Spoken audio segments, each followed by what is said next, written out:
नमस्कार। News 18 India पर आप सबका स्वागत है। आपके साथ मैं हूं नेहा पंत। आज के मुद्दे में हम बात करने जा रहे हैं एक ऐसे मुद्दे की जिसका सरोकार देश के उस वर्ग से है जो इस देश की रीढ़ की हड्डी है, लेकिन इस वक्त जगह जगह फंसे हुए ये लोग कई जगह पर अपनी जान की कीमत चुका रहे हैं सिर्फ और सिर्फ इसलिए क्योंकि उनको घर जाना है। और इसीलिए आज का मुद्दा, कैसे खत्म होगी इन मजदूरों की मुसीबत। देखिए, ये सवाल इसीलिए क्योंकि दूसरे राज्यों से अपने गांव लौटना चाह रहे मजदूर जगह जगह फंसे हुए हैं। इनके लिए ट्रेनें तो चलाई जा रही हैं, लेकिन कई मजदूर इसके लिए रजिस्ट्रेशन करवाने के बावजूद ट्रेन में बैठ ही नहीं पा रहे हैं। मुंबई में स्टेशन पर मजदूर अपनी बारी का इंतजार कर रहे थे। उधर गुजरात के कच्छ में मजदूरों के सब्र का बांध टूट गया। इस बीच अपने गांव लौट रहे मजदूर हादसों का भी शिकार हो रहे हैं। मध्य प्रदेश के गुना और उत्तर प्रदेश के मुजफ्फरनगर में हुए हादसों में कई मजदूरों की जान चली गई। यही हम सवाल उठा रहे हैं कि मजदूरों की मदद के दावे आखिर खोखले साबित क्यों हो रहे हैं। हमारे साथ आज की इस चर्चा में कांग्रेस पार्टी से अजय उपाध्याय जी हैं, बीजेपी से तोहिन सिन्हा जी हैं, जेडीयू से अफजल अब्बास जी जुड़ गए हमारे साथ, और मुंबई से हमारे संवाददाता अभिषेक पांडे भी हमारे साथ हैं। सबसे पहले अभिषेक, ये बताइए कि मुंबई क्यों अहम है। जो फंसे हुए मजदूर हैं, बताया ये जा रहा है कि उन्होंने मुंबई में हंगामा किया है। क्यों हंगामा करना पड़ा इन मजदूरों को?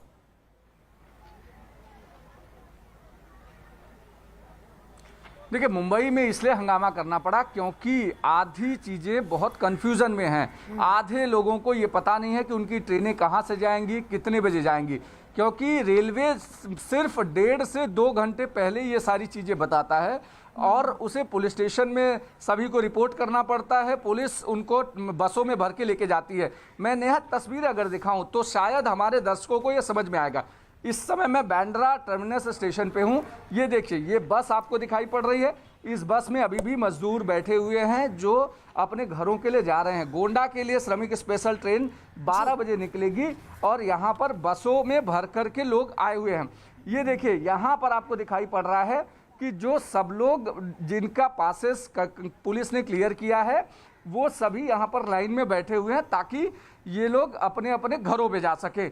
अगर यहाँ पे करीब 1000 के आसपास लोग आपको दिखाई पड़ रहे हैं। अगर दूसरी तरफ, कैमरामैन को चाहूँगा थोड़ी तस्वीरें अगर दिखा पाए दूसरी तरफ, कि ये तो पासेस के हैं, लेकिन जैसे ही ये सारी चीज़ें समझ में आती हैं उसके बाद तुरंत दूसरी तस्वीर आपको वहाँ दिखाई पड़ती है। जो लोगों के पास पासेस नहीं है लेकिन उनको ये पता चल गया है कि कुछ देर में ट्रेन छूटने वाली है, तो वो लोग अपने आप स्टेशनों के पास आ गए हैं जिन्हें पुलिस वहाँ से भगा रही है ताकि पासेस वाले लोगों के बीच में ये मिक्स ना हो पाए। ये तस्वीरें देखिए, ये दोनों तस्वीरें मुंबई सहित पूरे देश भर की तस्वीरें बयान करती है कि ये जो मजदूर हैं जो जा नहीं पा रहे हैं, ये हंगामा करते हैं क्योंकि उन्हें भी अपने गाँव लौटना है।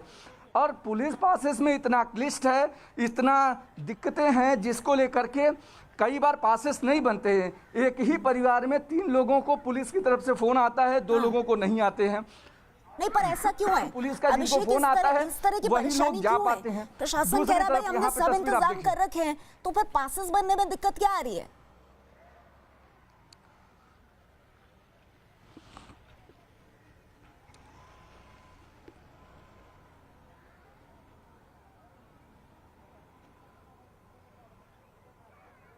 ठीक है अभिषेक, मैं आपके पास आऊंगी, लेकिन उससे पहले मुंबई से एक अहम खबर।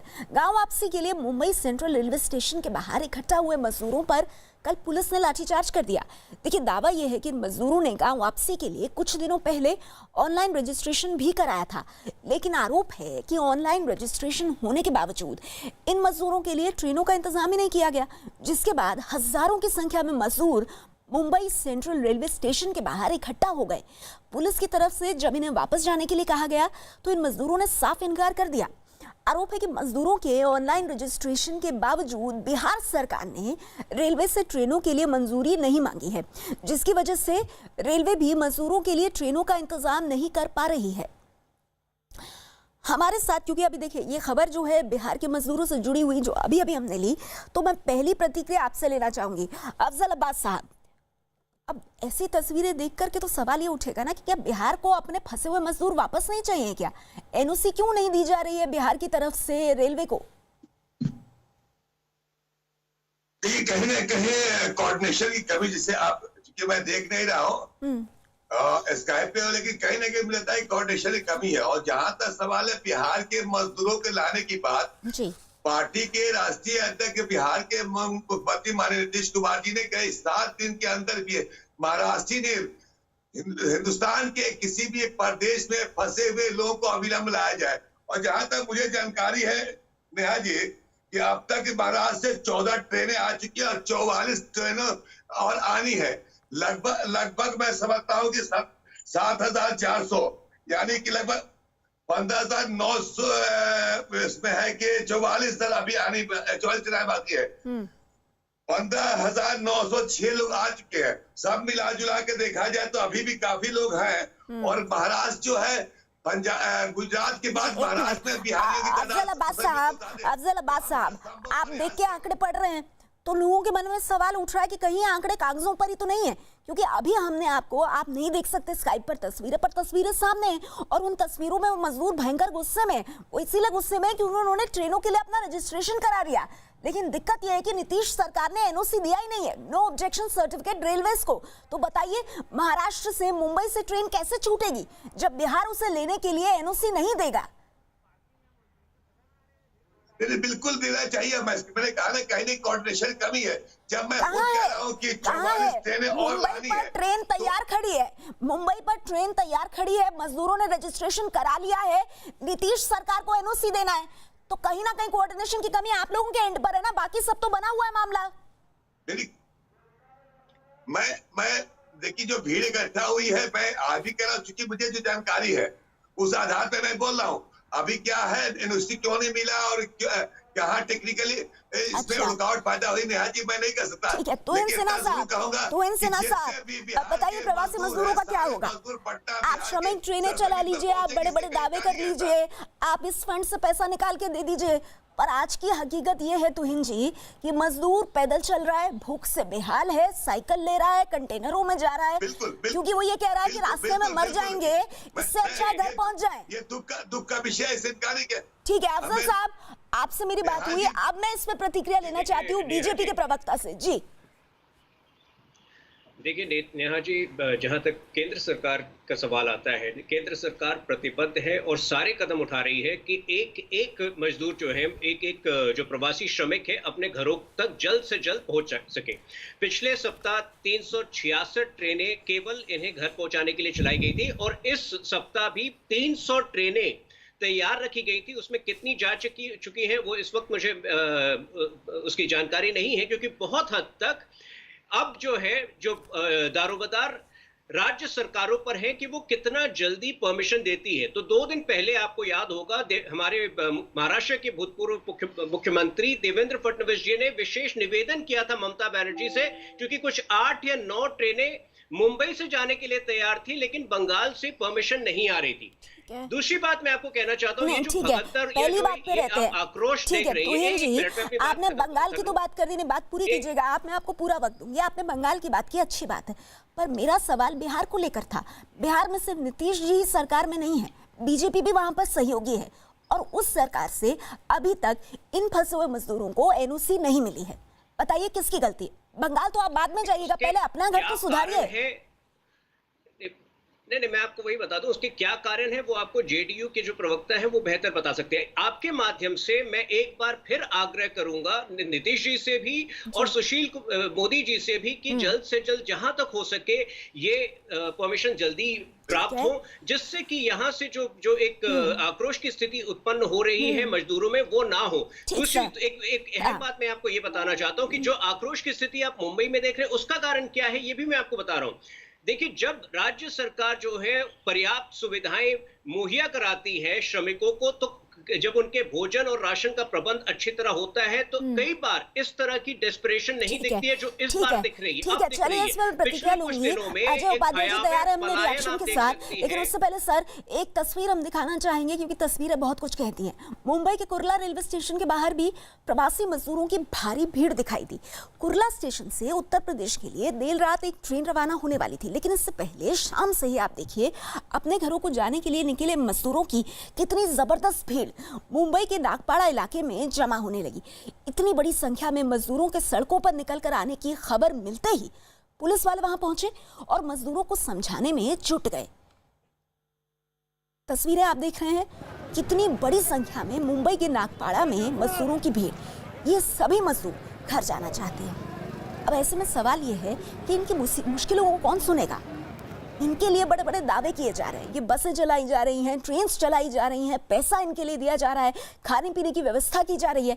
वो किसके लिए किया जा रहा है? अगर इतनी बड़ी संख्या में ये मजदूर यहाँ सड़कों पर बैठे हैं। अजय उपाध्याय जी, महाराष्ट्र में जो सरकार है उसमें कांग्रेस अहम भागीदार है। मुंबई की ये जो तस्वीरें हैं, इसने तो आपके माथे पर चिंता के बल ला देने चाहिए। नेहा जी, पहले तो मैं आपको व्यक्तिगत तौर पे धन्यवाद देना चाहूंगा कि आपने इतने संवेदनशील मुद्दों को अपने चैनल के माध्यम से उठाने का एक साहस किया है। इसके लिए आप धन्यवाद के पात्र हैं। ये दर्दनाक हादसा दिख रहा है, दर्दनाक मंजर दिख रहा है, पूरे देश में भय का माहौल है इन गरीबों के लिए। महाराष्ट्र की बात हो या उत्तर प्रदेश या बिहार की बात हो, सरकारें आपस में लड़ती रहे और इन मजदूरों के साथ इतनी बड़े अन्याय हो, मानवता, ये सब भारत समाज का ये दृश्य दिख रहा है। आज जो पैदल चल करके रोड पर मरने को भूखे प्यासे मजदूर हजारों की संख्या में तैयार है, और ये लोग भाजपा, जेडीयू, कांग्रेस, सपा, बसपा, ये राजनीति नहीं हो। मेरा मानना है कांग्रेस पार्टी ने शुरू में ऑफर किया, शुरू में सुझाव दिया।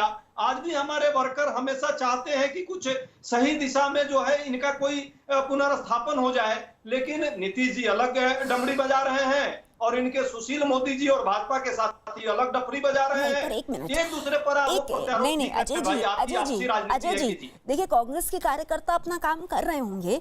कुछ तस्वीरें आई हैं, दिल्ली से भी आई हैं, राजस्थान के कोटा से भी आई हैं। वहाँ कांग्रेस के कार्यकर्ता जूते बांट रहे हैं प्रवासी मजदूरों को, उससे कोई परहेज नहीं है। वो बाकी पार्टियों के कार्यकर्ता भी कर रहे होंगे। मैं तो कार्यकर्ताओं की बात ही नहीं कर रही। महाराष्ट्र में जो सरकार है उसका हिस्सा है आप, और तुहिन कह रहे हैं यहाँ पर कि सरकार क्योंकि उनको खाना पीना कुछ नहीं दे पा रही है, इसलिए वो सड़कों पर आ गए। वो कैसे भी करके महाराष्ट्र छोड़ना चाहते हैं, क्योंकि महाराष्ट्र सरकार उनकी सुध नहीं ले रही है।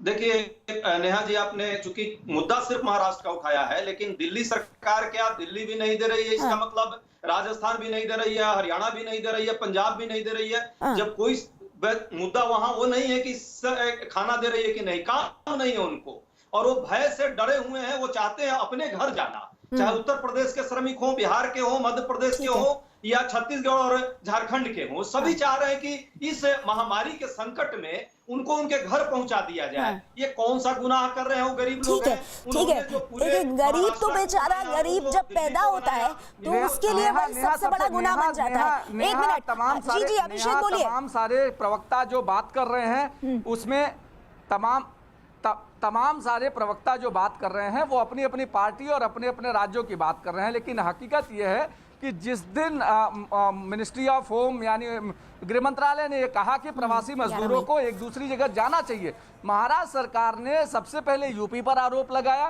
कि उत्तर प्रदेश सरकार मजदूरों को नहीं ले रही है, हम देने के लिए तैयार हैं। उसके बाद जब उत्तर प्रदेश के मुख्यमंत्री ने हरी झंडी दी और मजदूरों को भेजना शुरू हुआ, तो उन्होंने आरोप पश्चिम बंगाल और बिहार पे लगाया कि दोनों लोगों ने एनओसी नहीं दी है और उनके मजदूरों को इसलिए भेजा नहीं जा सका है। कल शाम की बात है, 45 करोड़ रुपए महाराष्ट्र सरकार ने अलग अलग जिलाधिकारियों को दिए हैं ताकि वो श्रमिक स्पेशल ट्रेनों के लिए जो भी पैसा है, जिस भी तरीके से शेयर है उसको दे ताकि मजदूरों को भेजा जा सके। लेकिन जो तस्वीरें नागपाड़ा में दिखाई पड़ी या जो तस्वीरें कुर्ला में दिखाई पड़ी, जो तस्वीरें अभी आपको दिखाई पड़ रही हैं, ये सब तस्वीरें बताने के लिए काफी है कि दरअसल मजदूरों का हाल क्या है। सिस्टम इतना क्लिष्ट आपने बना दिया है, किसी भी सरकार ने सिस्टम आपने इतना क्लिष्ट बना दिया है।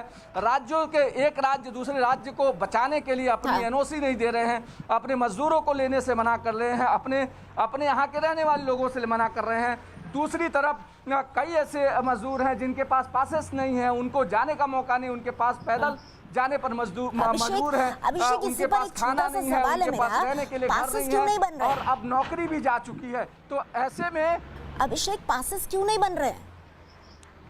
पासेस नहीं मिलने की वजह यह है नेहा, पासेस इसलिए नहीं मिल रहे हैं क्योंकि तादाद इतनी ज्यादा है मजदूरों की करीब 6 लाख 7 लाख मजदूर एक एक स्टेट के कम से कम हैं जिनको अपने घरों में लौटना है। उसमें आपके पास ट्रेनों का जो बंदोबस्त है वो लिमिटेड ट्रेनें हैं और उसमें 1200 जो 1700 1800 यात्री अमूमन जाते थे उसमें आपने सोशल डिस्टेंसिंग में 1200 1300 यात्रियों को देना। उसके बाद हर जिले के लिए अलग अलग ट्रेनों को छोड़ने का जब प्रबंध किया गया है उसमें तमाम सारी दिक्कतें आती हैं कि उसी जिले के लोगों को मिलना चाहिए। अच्छा अभिषेक, एक चीज और बताइए अभिषेक, अगर मैं गलत हूं तो ठीक भी कीजिएगा, पर ये बताइए कि क्या पासेस बनने से पहले जिस मजदूर को जिस राज्य में जाना है वहां की एनओसी भी होनी चाहिए क्या साथ में, तभी बनेगा पास?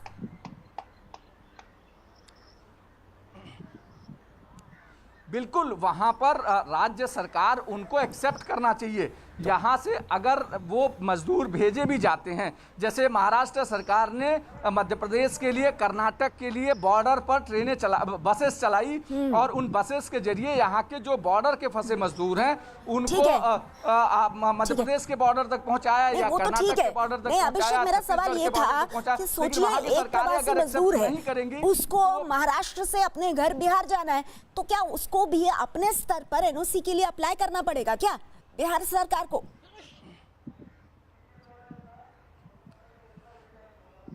बिहार सरकार को अलाउड नहीं करना पड़ा। ये महामारी की सिचुएशन है और ऐसे में हर जैसे उत्तर प्रदेश सरकार ने महाराष्ट्र सरकार को लेटर लिखा कि आप हमारे मजदूरों को वापस भेजिए और वहां पर जो भी मेडिकल जांच है उसको आप कराने की कोशिश करिए या हम अपने तरीके से कराने। वही बिहार सरकार को इस तरीके से एनओसी महाराष्ट्र सरकार को नहीं दी है। पश्चिम बंगाल को लेकर 7 ट्रेनें खरीदी। सवाल जो है हमारे तीनों सम्मानित मेहमानों से है। अजय जी, आप हाथ उठा रहे हैं, मैं आपके पास आऊं उससे पहले तुहिन जी ये बताइए कि ऐसा तो है नहीं है सब कुछ महाराष्ट्र में ही हो रहा है और राज्यों में भी मजदूर पैदल चल रहे हैं। उत्तर प्रदेश में कई किलोमीटर पैदल चल रहे हैं। उत्तर प्रदेश के मुजफ्फरनगर से बड़ी दुखद खबर आई, आज आपने देखी भी होगी, 6 मजदूरों की जान चली गई सर। वहाँ हाईवे पर पैदल जा रहे थे, वो पीछे से रोडवेज की बस ने टक्कर मार दी, कुचल दिया उनको। कई मजदूर घायल हैं, जबकि एमएचए का क्लियर आदेश है कि इस तरह से मजदूर अगर आपको चलते हुए दिखाई दे तो आप तुरंत उनको समझा बुझाकर पास के शेल्टर में लेकर जाएं। तो ये तो कहीं फॉलो नहीं हो रहा ना सर। ये उत्तर प्रदेश में भी फॉलो नहीं हो रहा, ये महाराष्ट्र में भी फॉलो नहीं हो रहा, ये गुजरात में भी फॉलो नहीं हो रहा, ये बिहार में भी फॉलो नहीं हो रहा। तो मैं ये मानता हूं नेहा जी कि एक देशव्यापी समस्या है, लेकिन मैं महाराष्ट्र पे इसलिए आ रहा हूं क्योंकि आज भी अगर आपके संवाददाता सिर्फ मुंबई के बाहर जो मुंबई से इंदौर जाने वाली हाईवे पर चले जाएं तो जो भयावह पलायन यहाँ पर दिख रहा है, भले वो पैदल जा रहे हो मजदूर, भले साइकिलों में जा रहे हो, भले वो ट्रक्स में जा रहे हो, वो दूसरी जगह नहीं है। हाँ, ये दारोमदार बनता है प्रत्येक जिला कलेक्टर पर, प्रत्येक मुख्यमंत्री पर कि जहां कहीं भी वो जाए, लेकिन स्रोत तो बड़े शहर ही है ना, स्रोत तो मुंबई है। मेरे समक्ष जो है एक रिपोर्ट है जो 3 दिन पहले देश के सबसे ज्यादा बिकने वाली इंग्लिश डेली में आया है, जिसमें 26 अप्रैल तक का एक सर्वे है। केवल मुंबई के अंदर 96% जो प्रवासी श्रमिक हैं उनका कहना है कि उनको सरकार राशन मुहैया नहीं करा पाई है। ठीक है, 2 दिन में एक बार जो है उन्हें कहीं तो इनजी कह रहे हैं कि सब राज्यों में समस्या है पर महाराष्ट्र जैसी समस्या कहीं नहीं है। महाराष्ट्र की सरकार तो सुध ही नहीं ले रही है। देखिए ये सिर्फ बहाना बनाना और कहानी बनाना है। गुजरात से सारे लोग आ रहे हैं, गुजरात में प्रॉब्लम है, हरियाणा में प्रॉब्लम है, दिल्ली में प्रॉब्लम है। देश का कौन सा हिस्सा है जहां मजदूरों का समस्या नहीं है और प्रवासी मजदूर परेशान नहीं है? और राज्यों को लेना है। अभी नेहा जी आपने बताया भी, आपने सुना भी, उत्तर प्रदेश की शायद आप भी रहने वाली है, आप देख रही हैं उत्तर प्रदेश में भी क्या आलम है। हर जिलों में, छतरपुर में 5000 अभी मजदूर वेट कर रहे हैं कि उनको उत्तर प्रदेश की सरकार ले।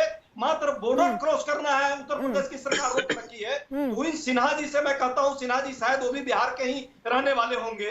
अरे भैया जरा कम से कम बिहार के और उत्तर प्रदेश के मजदूरों पर रहम कर लो आप लोग। सिन्हा साहब जवाब दीजिए। ये राजनीति का मुद्दा नहीं है। कांग्रेस भाजपा और जेडीयू की राजनीति मत बंद कर दो। ये उन गरीबों की आवाज की बात है। उन गरीबों के लिए कम से कम आगे आए, पूरा देश का समाज आए। हम गरीबों की रक्षा सब समाज के लोग हैं, तो वो लोग पैदल भूखे प्यासे हजारों तथ्यों के आधार पर बात करता हूँ, मैं खाली बात नहीं करता हूँ।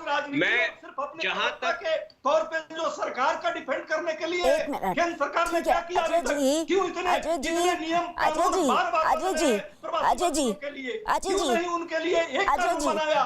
सुनिए, अजय जी सुनिए, देखिए, अच्छा तब लगता है कि मजदूरों की तब बात की जाए जब हम मजदूरों के लिए कुछ कर पा रहे हो। महाराष्ट्र से जैसी तस्वीरें आ रही हैं, जिस तरह से राजस्थान में मजदूर परेशान है, उसके बाद तो लोग आपसे कहेंगे ना कि भाई कम से कम आप अपने राज्यों में तो संभालिए मजदूरों को। बीजेपी आपका आदर्श तो नहीं है ना कांग्रेस पार्टी का। अगर बीजेपी शासित राज्यों में हो रहा है तो हम कांग्रेस शासित राज्यों में भी वही करेंगे। और जब बदहाली के बारे में सवाल किया जाएगा तो हम कहेंगे कि भाई बीजेपी शासित राज्यों में भी तो हो रहा है, और ये वाइस वर्सा है, यही काम बीजेपी भी कर रही है। एक मिनट, ठीक है, एक मिनट, तू जी क्या दिखा रहे हैं आप? तो जी क्या दिखा रहे हैं आप बताइए? अजय जी, अजय जी, एक मिनट अजय जी, एक मिनट, हाँ, क्या दिखा रहे हैं आप? अगर आपकी स्क्रीन पर आ रहा हो, 20,000 करोड़, अगर आपकी स्क्रीन पर आ रहा हो, आप इस रिपोर्ट की हेडलाइन को पढ़िए। अभी भी पैदल चल रहे हो, आपकी स्क्रीन पर यदि आ रहा हो तो आप इस रिपोर्ट की स्क्रीन को पढ़िए। 96% श्रमिक हमारे मुंबई के अंदर है जिन्हें राशन मुहैया नहीं कराई गई है। तो मैं तथ्यों के बिना बात नहीं करता हूँ, मैं तथ्यों के आधार पर बात करता हूँ। जी हाँ, ये एक देशव्यापी समस्या है, लेकिन इसका मुख्य दारोमदार बड़े शहरों पर ही जाता है, क्योंकि सारे पलायन के स्रोत बड़े शहर हैं। और यहाँ अगर मजदूरों का सही तरीके से ख्याल रखा जाए तो शायद इतनी भयावह पलायन आपको देखने को नहीं मिलेगी। ठीक है, अच्छा, तो इनसे मुझे एक बात बताइए। अच्छा जी, एक मिनट, आपका मैं ऑडियो डाउन करा रही हूँ सर, कंटिन्यूअसली बोलने से नहीं होगा। एक मिनट सर, माफ कीजिएगा, लेकिन एक मिनट मुझे दीजिए। तो इनसे एक बात बताइए, 96% लोगों तक राशन नहीं पहुंच रहा है, आपने रिपोर्ट दिखाई। रिपोर्ट से मैं किसी तरह का कोई सवाल नहीं पूछ रही हूँ, ठीक है, आपकी बात सही होगी, ठीक होगी ये जो रिपोर्ट आप कोट कर रहे हैं, पर मुझे एक चीज बताइए, ये मजदूर जो हैं, ये हैं तो देश के इंसान, इनको नहीं मिल रहा खाना, ये परेशान हो रहे हैं, और आप लोगों की सरकार जो बिहार में है वो एनओसी नहीं दे रही है सर, और उसके लिए जवाब ये बनाया जा रहा है कि भाई महाराष्ट्र में खाना नहीं मिल रहा है, वो बड़ी समस्या है। तो ये तो आप लोग क्या कर रहे हैं? आप रिस्पॉन्सिबिलिटी एक दूसरे पे डाल रहे हैं ना। और वो मजदूर जो है, ना पैसा उसके पास, ना टीवी उसके पास, ना टेक्नोलॉजी उसके पास, उसको थोड़े पता है आप लोग क्या बात कर रहे हैं। वो तो सिर्फ अपनी तकलीफ और दर्द देख रहा है, और फिर उसको चुनाव याद आएंगे सर, चुनाव याद आएंगे, और आज अपनी तकलीफ उसको याद आएगी। तो कम से कम ये तो सोचें हम। देखिए, मैं पहले कह चुका हूं कि बिहार की सरकार एनओसी क्यों नहीं दे पाई है, ये शायद जेडीयू के प्रवक्ता बेहतर कह सकते हैं, लेकिन उन्हें एनओसी शीघ्र जल्द से जल्द देनी चाहिए। मैं आपके माध्यम से कह रहा हूं। ठीक है, एक मिनट सर, मेरे साथ इस वक्त पटना से हमारे संवाददाता चंद्रमोहन जुड़ गए हैं।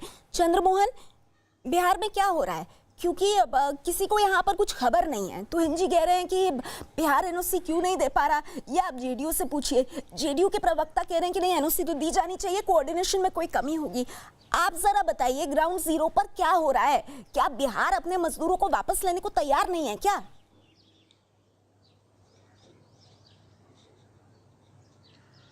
बिल्कुल, देखिए, बिहार की अगर बात करें, जो मजदूर बाहर से आ रहे हैं उनके लिए लगातार ट्रेनें चल रही हैं, और एक दिन की अगर बात करें तो 22 से 25-30 ट्रेनें प्रतिदिन आ रही हैं। मुंबई से भी, महाराष्ट्र से भी कई ट्रेनें आई हैं, चाहे वो एलटीटी की बात करें, पनवेल की बात करें, या फिर नागपुर की बात करें, लगातार वहां से भी ट्रेनें आ रही हैं, और बिहार के कई हिस्से में उनको पहुंचाया जा रहा है। जहां के मजदूर ज्यादा रहते हैं उनके घरों तक पहुंचाया जाता है। ऐसे में हो सकता है कि कोई एक खास जगह हो जहां का एनओसी नहीं मिला हो, लेकिन प्रोसेस में जरूर है, क्योंकि हमारी जो बात हुई है उसमें साफ तौर पर यह कहा गया है कि जहां का भी रिक्वेस्ट आ रहा है वहां के लिए एनओसी दिया जा रहा है, और फिर जब एमएचए इसको क्लियर करता है, फिर वहां से जो भी मजदूर फंसे हुए उनको लाया जाता है। तो बिहार में अगर देखें तो लगातार ट्रेनें जो हैं वो बाहर से चलकर आ रही हैं। चाहे वो पिछले अगर 8 दिन की रिकॉर्ड देखें तो लगातार ट्रेनें जो हैं 25 से 30 ट्रेनें प्रतिदिन बिहार के विभिन्न स्टेशनों पर पहुंच रही है। हजारों की संख्या में मजदूर पहुंच रहे हैं, उनको क्वारंटीन सेंटर तक पहुंचाया जा रहा है, स्क्रीनिंग किया जा रहा है। ठीक है, लेकिन सवाल वही है कि जो नहीं जा पा रहे हैं और जो आरोप लगा रहे हैं कि रजिस्ट्रेशन होने के बाद भी हमें जाने नहीं दिया जा रहा है, ऐसे लोगों की जिम्मेदारी कौन लेगा? और देखिए, ये बात सिर्फ महाराष्ट्र की, बिहार की, ये सिर्फ 1-2 राज्यों तक सीमित नहीं है। अब हम अगली खबर आपको गुजरात से दिखा रहे हैं। गुजरात के कच्छ में गांव वापसी के लिए सड़कों पर उतरे हजारों मजदूरों ने पुलिस पर पथराव कर दिया। इस हमले में पुलिस की गाड़ियों को भी निशाना बनाया गया है। दावा है कि श्रमिकों को उत्तर प्रदेश भेजने का प्रशासन ने भरोसा दिया था, और इसके लिए मजदूरों ने गांव वापसी के लिए कई दिनों पहले ऑनलाइन रजिस्ट्रेशन कराया था। टिकट के पैसे भी दिए थे, लेकिन कहा यह जा रहा है कि जब उन्हें ट्रेनों से उनके गांव नहीं भेजा गया तो उनका गुस्सा फूट पड़ा और हजारों की संख्या में मजदूर कच्छ में नेशनल हाईवे 141 पर जमा हो गए। नेशनल हाईवे पर पत्थर रख दिए और रास्तों को बंद कर दिया गया। अब जरा ये भीड़ देखिए आप, नेशनल हाईवे 141 पर गुजरात के कच्छ की तस्वीरें आप देख रहे हैं और देखिए किस तरह से नारे लगाते हुए हजारों की संख्या में भीड़।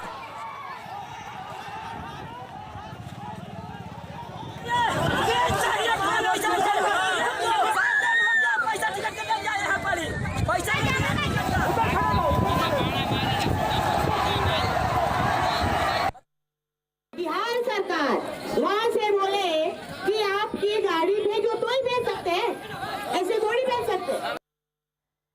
तोहिन जी, मैं चाहूंगी कि आप जरा चर्चा में आप ये बताएं मुझे, गुजरात की अगर हम बात करें रजिस्ट्रेशन हो गया है लेकिन कच्छ से कहीं नहीं जा सकते, नहीं निकल पा रहे, अब इसका आप क्या जवाब देंगे? इसमें कौन सा राजनीतिक एंगल ढूंढा जाएगा, ये बताइए।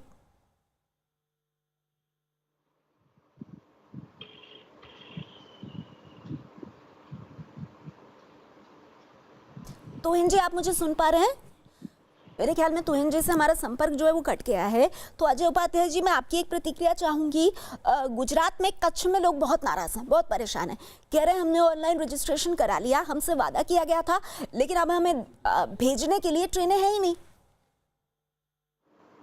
देखिए नेहा जी, कितना दर्दनाक और कितना दुखद है कि एक तो बेचारे उनके पास पैसे नहीं है, जो है वो बेचारे टिकट कटाने की स्थिति में किसी तरह कहीं से घर से मंगा करके, कई ऐसे फोन हमको भी आए जो बिहार के लोग अपने गांव से पैसे मंगा करके टिकट कटा रहे हैं आने जाने के लिए, उसमें भी आप ट्रेन नहीं दे रहे हैं। और गुजरात के एक शहर की बात आप देख रही हैं, लेकिन आप देखी होंगी कि सूरत में क्या हाल हुआ, अहमदाबाद में क्या हाल हुआ, हर जगह लोग डरे हुए हैं। आप ये छोड़ दें, आप उनको सिर्फ खाना खिलाएंगे इससे भी नहीं चलेगा, अभी वो चाहते हैं अपने परिवार के पास जाना, चाहे उत्तर प्रदेश के हों या बिहार के, उनको आप आसानी से भेजिए। और इसमें सरकार भी इतने जो नियम कायदे कानून केंद्र सरकार भी लगा दी है, उसको छोड़ दे, एक बार 4 दिन 5 दिन की कोई रणनीति अपना ले, सबको जो जहां चलने की स्थिति में उनको पहुंचा दे। बात आप कह रहे हैं उस पर मैं तोहिन जी की प्रतिक्रिया लूंगी अजय जी, लेकिन देखिए उससे पहले हमारे संवाददाता जनक हमारे साथ जुड़ गए हैं। और जनक, मैं आपसे जानना चाहूंगी ये कच्छ में हुआ क्या? ऑनलाइन रजिस्ट्रेशन हो गया फिर भी ट्रेनें नहीं मिल रही हैं, और जनक ये जो मंजर है ये तो भयावह है, डरे हुए लोग हैं ये, और हजारों की संख्या में हाईवे को जाम कर रखा है।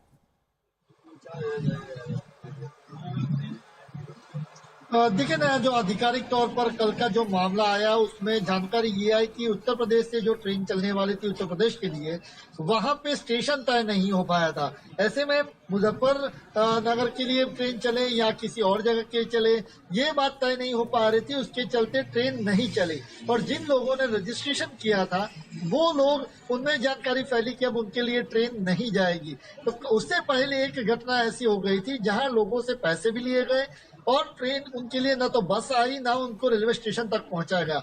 तो लगातार एक के बाद एक ऐसे 2 घटनाएं बनी, उसके बाद लोगों ने अपना संयम खोया। और कल की तस्वीरें जिस तरीके से गांधीधाम कंडला हाईवे पर हमने देखी वो बेहद भयावह थी। लोग अब संयम खोते जा रहे हैं, उनसे रजिस्ट्रेशन हो गया और ट्रेन, हालांकि अब 2 राज्यों के बीच में संकलन का कहीं न कहीं अभाव यहाँ साफ तौर पर दिख रहा था और उसके चलते ये घटना हुई। हालांकि राज्य सरकार का ये दावा है कि 262 ट्रेनें, देश में सबसे ज्यादा ट्रेनें अगर किसी राज्य ने चलाई है तो वो गुजरात ने चलाई है।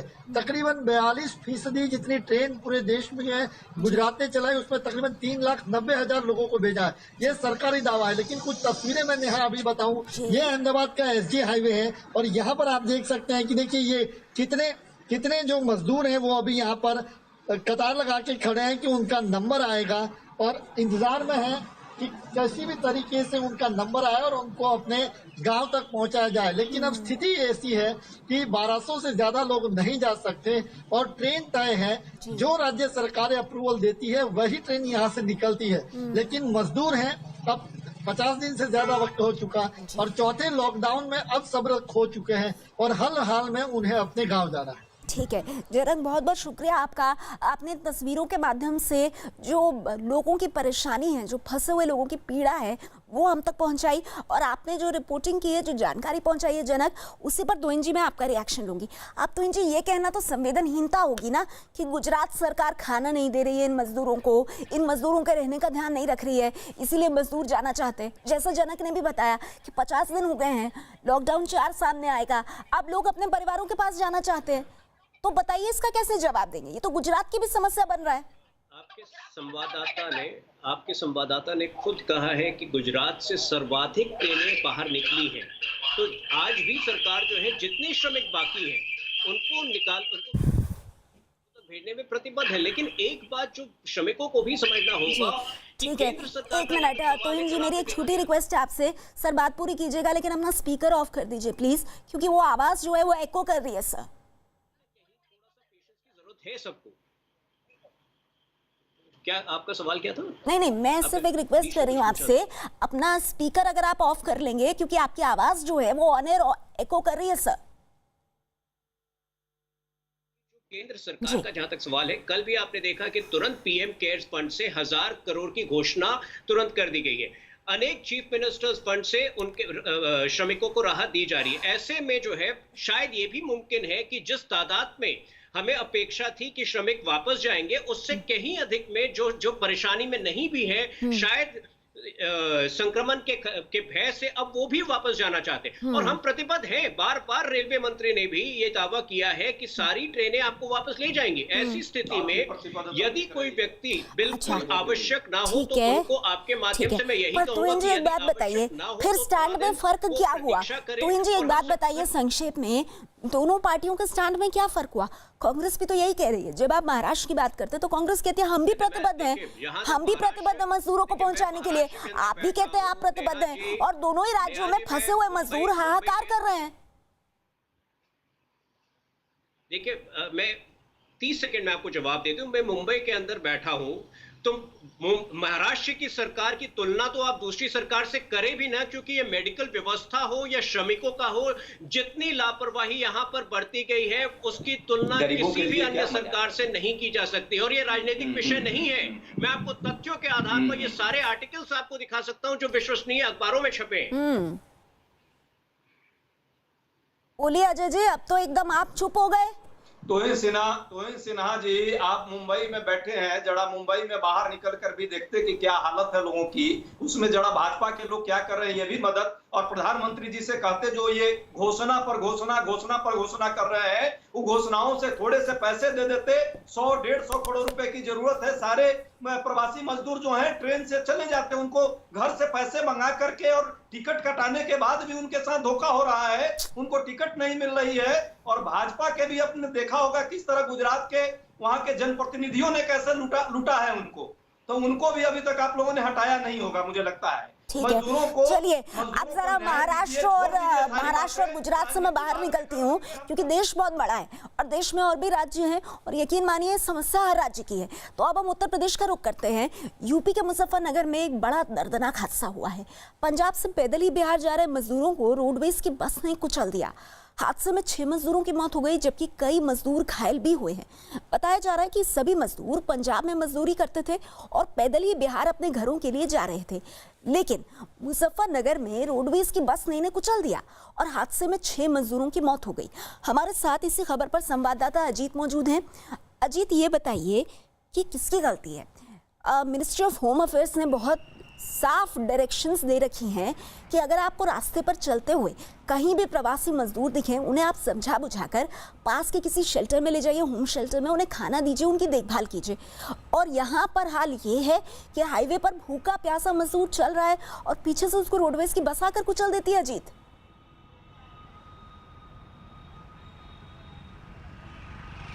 देखिए बिल्कुल नेहा, बड़ी लापरवाही है। और रोडवेज बस का जो ड्राइवर था, वो जो खबर आई कि वो नशे में धुत था, यानी नशे में था, उसे गिरफ्तार कर लिया गया है। 6 मजदूरों की मौत हुई थी, उनकी शिनाख्त कर ली गई है।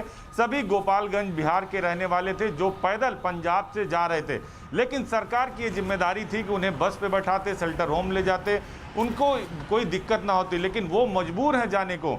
एक तो ये बात कि अब सरकार जांच कराएगी, सरकार उन्हें मुआवजा राशि देगी, ये तो बाद में होगी, लेकिन उनकी मौत लापरवाही की वजह से हो गई। दूसरी बात नेहा, मैं आपको तस्वीरें दिखाऊंगा, लखनऊ के एयरपोर्ट हाईवे पर हूँ। आप देखिए यहाँ मजदूर बैठे हुए हैं क्योंकि इन्हें अपने गंतव्य पर जाना है, इनके जगह को इनके पास कोई साधन नहीं। आप देखिए यहाँ हमारे पीछे मजदूर बहुत सारे बैठे हैं, इनको अपनी बारी का इंतजार है। अगर आप दाहिने तरफ देखेंगे, देखिए कुछ लोग पानी लेकर जरूर बैठे हैं इन्हें दिखाने बचाने के लिए कि भाई आपको पानी पिलाएंगे।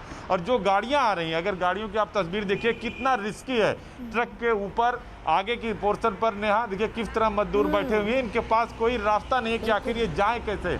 तो ये एक बड़ी समस्या। और अगर हमारे पीछे की तरफ देखें तो यहाँ भी देखिए मजदूर इंतजार कर रहे हैं। ये पंजाब से आए हैं, कुछ महाराष्ट्र से आए हैं। ये आरोप भी लगा रहे हैं कि वहाँ हमें खाना नहीं मिला, हमें रहने को नहीं मिला, लिहाजा हम पैदल या टैक्सी से आ रहे हैं। और बताइए, ये जो 300 साढ़े 300 श्रमिक ट्रेन, जी बोलिए अजीत, बात कीजिए। कहाँ से आई हैं? महाराष्ट्र से आए हैं। कहाँ से आई हैं आप? बम्बई से। बम्बई से कैसे आई हैं? वो पिकअप से आए हैं। क्या समस्या हो रही थी आपको? उधर खाने वाने को कुछ सुविधा नहीं था, इसलिए आए। खाने कोई सुविधा नहीं थी। आप बताइए क्यों चले आए? सर वहाँ सब कंपनी बंद हो गया, जो खाने पीने कुछ मिल नहीं रहा। सरकार नहीं दे रही है? सरकार कुछ नहीं दिया था, कुछ भी सरकार दिया नहीं था। कौन बोल रहा है? कोई नहीं सरकार दिया है, कुछ नहीं दिया। हमारा 5 परिवार, 5 लड़का है, लो ये बहू है, तो हम लोग खाने भी कैसे मरेगा। तो पिकअप वाले को बोले वो अभी 4-4 हज़ार लेकर इधर छोड़कर वहीं उतार के चला गया। इधर हम लोग बैठे। किसको सुविधा दे रही है? सरकारें तो कह रही है कि हम खाना दे रहे हैं, सब कुछ दे रहे हैं। आप कितना लोग आए, हम लोग को कुछ भी नहीं मिला। कहाँ जा रहे हैं? अब जाएंगे हम बिहार जाएंगे। जा रहे हैं। तो देखिए नेहा, इनका सीधे तौर पर आरोप है कि इन्हें सुविधाएं नहीं दी, कारखाने बंद हो गए। एक छोटी सी चीज और पूछ लीजिए उनसे एक छोटी सी चीज और पूछ लीजिए अजीत, बस इतना पूछ लीजिए कि वो जो 300 साढ़े 300 श्रमिक ट्रेनें चलने का दावा हर तरफ हो रहा है, कोई श्रमिक ट्रेन नहीं मिली क्या उनको?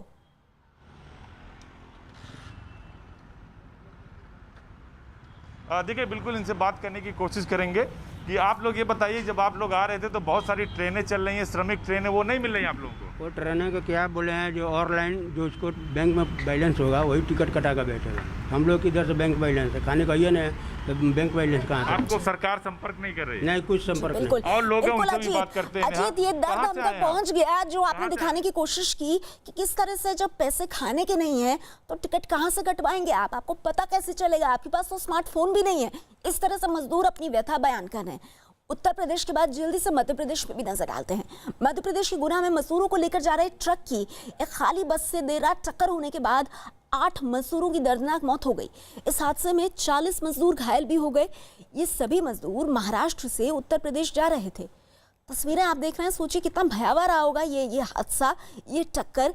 एक खाली खड़ी हुई बस से वो ट्रक टकरा गया जिसमें 50 से लेकर 52 के करीब मजदूर सवार थे और टक्कर इतनी जोरदार थी 8 मजदूरों की मौत हो गई और आप तस्वीरों में देख रहे हैं कि कई मजदूर घायल हैं। तो इस तरह की स्थिति, इन सब चीजों का जिम्मेदार कौन है? गुना बाईपास पे गंभीर एक्सीडेंट का मामला हुआ है। उसमें बॉम्बे से यूपी उन्नाव रायबरेली ज़िले के लिए आयशर बस में जा रहे थे मजदूर लोग, और एक बस ग्वालियर से अहमदाबाद के लिए जा रही थी। तो गुना बाईपास पे एक्सीडेंट, दोनों आपस में टकराने से एक्सीडेंट हो गया है, जिसमें जो मजदूर बैठ के आ रहे थे उसमें 8 मजदूरों की अभी तक डेथ हो चुकी है और 54 लोगों की चोट लगने से इलाजरत है जिला अस्पताल गुना में, जिनका उपचार लगातार चल रहा है, डॉक्टर टीम द्वारा की जा रही है। बिहार के समस्तीपुर में नेशनल हाईवे पर हुए भीषण सड़क हादसे में 2 लोगों की मौत हो गई। बताया जा रहा है कि दूसरे राज्यों में फंसे मजदूरों को लेकर आ रही बस की ट्रक से टक्कर हो गई। इसमें बस के ड्राइवर और बस में सवार एक मजदूर की मौत हो गई। इस हादसे में घायल लोगों को नजदीक के अस्पताल में भर्ती करवाया गया है। बताया ये भी जा रहा है कि हादसे का शिकार हुई बस करीब 32 मजदूरों को लेकर आ रही थी। तो इस तरह का मंजर हर राज्य से सामने आता हुआ। और इस बीच पूर्व वित्त मंत्री और कांग्रेस नेता पी चिदम्बरम ने पीएम केयर्स फंड के जरिए लॉकडाउन में फंसे मजदूरों की मदद पर सवाल उठाए हैं। उन्होंने ट्वीट किया है और ट्वीट करके उन्होंने कहा है पीएम केयर्स ने प्रवासी मजदूरों के लिए 1000 करोड़ रुपए आवंटित किए हैं। कृपया सामान्य गलती ना करें। पैसा प्रवासी मजदूर को नहीं दिया जाएगा, बल्कि उनकी यात्रा, आवास, चिकित्सा और भोजन के खर्चों को पूरा करने के लिए दिया जाएगा राज्य सरकारों को। लेकिन प्रवासी मजदूरों के हाथ में कुछ नहीं आएगा। आइए प्रवासी मजदूरों की मदद करें जो सभी बाधाओं को पार कर अपने गांव लौटा है। गांव में कोई रोजगार नहीं है, उसके पास कोई काम, कोई आमदनी नहीं है। वो कैसे जीवित रहेगा और कैसे अपने परिवार की मदद करेगा? तो इस तरह की प्रतिक्रिया आ रही है। और इस बीच आपको बता दें कि देश भर में लागू लॉकडाउन के बीच दिल्ली से कल शाम मुंबई के लिए चली स्पेशल ट्रेन 1500 लोगों को लेकर आज सुबह मुंबई सेंट्रल पहुंची। जो यात्री मुंबई पहुंचे हैं उनको लेकर हर सेफ्टी और सावधानी बरती जा रही है। यहां पहुंचने वाली ट्रेन से आने वाले सभी लोगों के हाथों में मोहर लगाकर उन्हें घर में क्वारंटीन करने के लिए कहा गया है। दिल्ली से चल के ट्रेन जो है वो मुंबई सेंट्रल पहुंच चुकी है और आप देखिए सामने आपके तमाम जो यात्री दिल्ली से यात्रा कर कर मुंबई पहुंचे हैं वो बाहर की तरफ निकल रहे हैं। यहाँ पर आप देख रहे हैं तस्वीरें जो है, यहाँ पर साफ तौर पर आप देख रहे हैं तमाम लाइन से जो पैसेंजर्स हैं वो लगातार निकल रहे हैं। और यहाँ पर हम उनसे बात भी करने की कोशिश करेंगे। सर, आपको कुछ कहा गया है होम क्वारंटाइन वगैरह के लिए? हाँ, स्टैम्प लगाया गया है। हाँ, ये देखिए हाथ में स्टैम्प भी लगाया गया है कि आपको होम क्वारंटाइन होना है। यानी एक चीज तो साफ है कि आपको होम क्वारंटाइन होना है। सर, आपका नाम क्या है? जगदीप खन्ना। आपको भी होम क्वारंटाइन करने के लिए कहा गया है। हाथ पर ठप्पा भी लगाया गया। देखिए हाथ पर होम क्वारंटाइन का ठप्पा लगाया गया, यानी आपको 14 दिन जो है वो होम क्वारंटाइन रहना पड़ेगा। तो जाहिर तौर पर अभी तक जो पैसेंजर निकल रहे हैं उनके हाथ पर ये ठप्पा लगाया गया है कि आप होम क्वारंटाइन रहेंगे। यानी सरकार अब उन्हें जो है किसी क्वारंटाइन सेंटर नहीं ले जाएगी, बल्कि उन्हें हाथ पर स्टैम्प लगाने के बाद जो है वो उन्हें होम क्वारंटाइन रहने के लिए कहा गया है। जाहिर तौर पर देखिए तमाम जो पैसेंजर्स हैं मेरे पीछे वो निकल रहे हैं। तो बड़ी संख्या में साथ जो है, क्योंकि बड़ी संख्या में पैसेंजर है, जो माना जा रहा है कि 1300-1400 पैसेंजर होंगे उस ट्रेन में। तो इसलिए यहाँ पर देखिए बड़ी जो संख्या में पैसेंजर है जो दिल्ली में फंसे हुए थे उन्हें अब मुंबई वो पहुँच चुके हैं। और मुंबई पहुँचने के बाद अब उन्हें जाकर वहाँ पे जब जैसे ही बाहर वो निकल रहे हैं उसमें उनके हाथ पर ठप्पा मारा जा रहा है, मोहर मारी जा रही है कि आप 14 दिन होम क्वारंटाइन रहेंगे। लॉकडाउन के बीच मुंबई से अपने गांव जाने वाले मजदूर ट्रेनों के इंतजार में कुर्ला स्टेशन पर पहुंचे, लेकिन उन्हें पता ही नहीं है कि कौन सी ट्रेन कहां के लिए जानी है। कुर्ला स्टेशन पर कोई ट्रेन नहीं पहुंची। लोग गलत सूचना के आधार पर यहां पहुंच गए। हालांकि एक श्रमिक स्पेशल ट्रेन बांद्रा से गोंडा के लिए चलनी थी, लिहाजा अपनी ट्रेन के लिए ज्यादातर लोग लोकमान्य तिलक टर्मिनस पर लाइन में बैठे पुलिस वालों के फोन का इंतजार करते रहे। गांव जाने के लिए ट्रेनों के इंतजार में लोकमान्य तिलक टर्मिनस कुर्ला स्टेशन के बाहर तमाम सारे लोग पहुंचना शुरू हो गए हैं। मैं तस्वीर आपको दिखाना चाहूँगा। ये लोग सुबह से ही खड़े हैं। इस तरफ देखिए, साथ ही ये लाइन भी धीरे धीरे लंबी होती जा रही है। लोग धीरे धीरे यहाँ पहुँच रहे हैं। हालांकि बहुत सारे कन्फ्यूज़न हैं अभी भी कि इनकी ट्रेन कब कहाँ से छूटेगी, इस पर भी बहुत सारा कन्फ्यूज़न है। साथ ही कई लोगों की ट्रेनें छूट गई हैं, दूसरी ट्रेन के इंतज़ार में यहाँ पर बैठे हैं तमाम सारे लोग। हम उनसे जानते हैं कि क्या कंडीशन है उनकी। आप बताइए कि आप कहाँ जाना चाह रहे हैं? सर, मैं गोरखपुर जाना चाहता हूँ। कल मैं आया था तो हम लोग को टिकट मिला ही नहीं।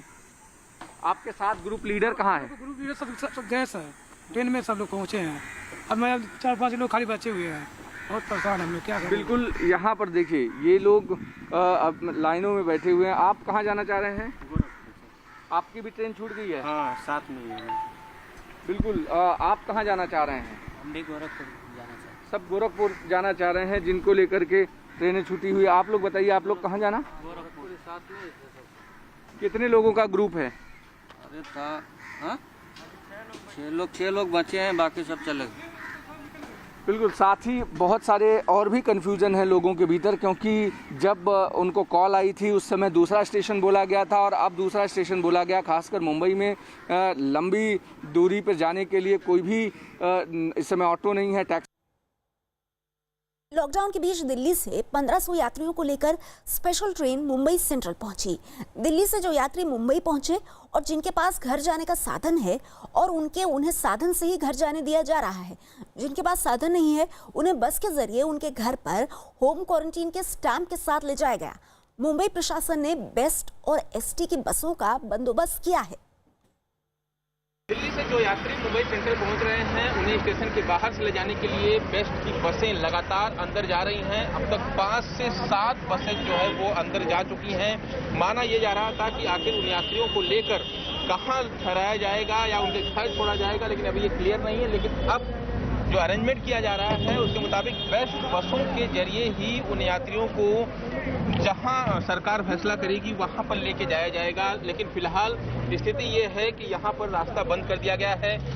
आरपीएफ और साथ ही साथ रेलवे के जो पुलिस कर्मचारी हैं वो यहां पर ड्यूटी कर रहे हैं। लेकिन महत्वपूर्ण चीज ये कि जो चुनौती है रेलवे के सामने, सरकार के सामने के जो यात्री आ रहे हैं उन्हें कहाँ रखना है, क्या क्वारंटाइन करना है, इस चुनौती से कितना निपटने में कामयाब हो पाएगी। लेकिन जिस तरह का यहाँ पे अरेंजमेंट किया गया है, मीडिया को भी अंदर एंट्री नहीं दी जा रही है। रेलवे की तरफ से अधिकारियों के बात करने के बाद भी वो साफ तौर पर कह रहे हैं कि बाद में बताएंगे। यानी यहाँ पर आरपीएफ के जो अधिकारी हैं, रेलवे के जो अधिकारी हैं, वो तमाम जो अधिकारी हैं कहीं ना कहीं इस चीज से बचने की कोशिश कर रहे हैं कि जो चुनौती है उनके सामने, जो यात्री उतर रहे हैं उनमें कोई गड़बड़ ना हो जाए और उनके खिलाफ कोई मामला ना चला जाए। और ऐसे में दोनों जो रास्ते हैं मुंबई सेंट्रल के अंदर जाने के, वहां पे बंद कर दिया गया है। यहां तक कि कंपाउंड में भी मीडिया को एंट्री नहीं दी जा रही है। तो जाहिर तौर पर चुनौती जो है उसे कहीं ना कहीं रेलवे जो है वो जाहिर तौर पर जो है मीडिया को एंट्री नहीं दे रही। देखिए बसेज का लगातार जाना जो है वो शुरू है। देखिए ये जो एसटी की बसें हैं, इसके अलावा बीएसटी की जो बसें थी वो भी अंदर गई हैं। ये एसटी की बसें हैं जो कि तमाम जो बसें हैं वो अंदर जा रही हैं, अंदर पार्किंग की जा रही है। और जिस तरह से बसों के जाने का सिलसिला आप देख रहे हैं, उसके हिसाब से करीब रेलवे से जो जानकारी मिल रही है कि 1400 से 1500 यात्री जो हैं वो यहाँ पर उतरेंगे और फिर उन्हें लेकर जहाँ पर फैसला किया गया है, अभी तक सरकार की तरफ से कोई स्टेटमेंट नहीं आया है, रेलवे की तरफ से कोई स्टेटमेंट नहीं आया है कि यात्रियों को कहाँ लेके जाया जाएगा। देश के ज्यादातर राज्य कोरोना वायरस से जूझ रहे हैं, लेकिन इनमें कुछ राज्य ऐसे हैं जहां कोरोना की चपेट में आने वाले मरीजों की तादाद लगातार बढ़ रही है और वहां कोरोना के मरीज भी बहुत ज्यादा हैं। देखिए सबसे खराब हालात महाराष्ट्र में हैं। यहाँ पर कोरोना मरीजों की संख्या लगातार बढ़ती ही जा रही है। यहाँ पर मरीजों की तादाद 26,000 के करीब पहुंच गई है। कोरोना से जूझ रहे राज्यों में गुजरात दूसरे नंबर पर है। यहाँ अब तक कोरोना के मरीजों की संख्या 9,300 के करीब पहुंच चुकी है। कोरोना मरीजों की संख्या के मामले में तीसरे नंबर पर तमिलनाडु है। यहाँ अब तक 9,200 से ज्यादा मरीज सामने आ चुके हैं। दिल्ली चौथे नंबर पर है। कोरोना मरीजों का आंकड़ा 8,000 के करीब पहुंच चुका है। 5वें नंबर पर राजस्थान है। यहाँ कोरोना मरीजों की संख्या 4,300 के पार पहुंच गई है।